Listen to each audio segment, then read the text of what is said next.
స్తోత్రం. పాటలు పాడుతుంటే అందరూ కూడా మనం చప్పట్లు కొడుతూ ప్రభుని స్తుతిద్దాం.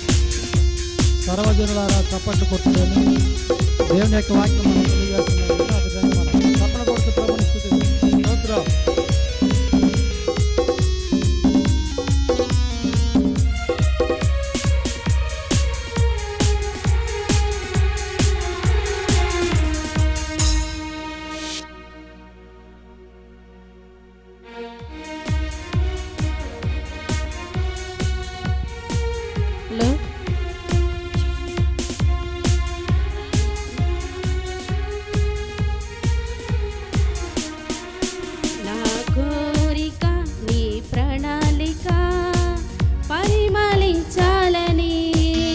నా ప్రార్థన విజ్ఞాపన నిత్య మహిమలు నిలవాలని అక్షయుడాని కలవరి త్యాగం అంకిత భావం కలుగజేసెను ఆశల వాకిలి తెరచినావు అనురాగ వర్షం కురిపించినావు నా హృదయములో ఉప్పొంగెనే కృతజ్ఞతా సంద్రమే నీ సన్నిధిలో స్తుతి పాడనా నా హృదయ విద్వాంసుడా నా కోరిక నీ ప్రణాళిక పరిమళించాలని నా ప్రార్థన విజ్ఞాపన నిత్య మహిమలో నిలవాలని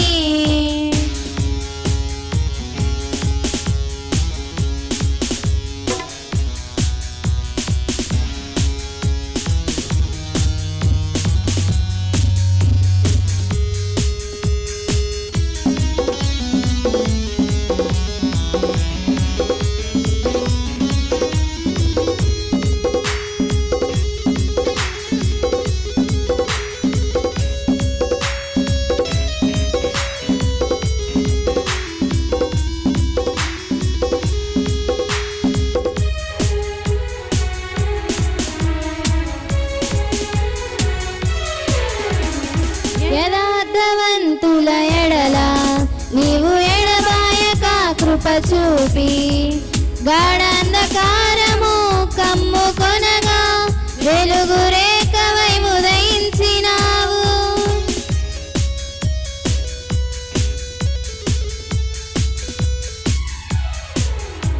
యథార్థవంతుల ఎడల నీవు ఎడబాయక కృప చూపి గాఢంధకారము కమ్ముకొనగా వెలుగు రేఖవై ఉదయించినావు నన్ను నీవు విడిపించినావు ఇష్టుడనైనే నడచినందున దీర్ఘాయువుతో తృప్తి పరచిన సజీవుడవు నీవేనయా నా హృదయములో ఉప్పొంగెనే కృతజ్ఞతా సంద్రమే నీ సన్నిధిలో స్తుతి పాడనా నా హృదయ విద్వాంసుడా నా కోరిక నీ ప్రణాళిక పరిమళించాలని నా ప్రార్థన విజ్ఞాపన నిత్య మహిమలు నిలవాలని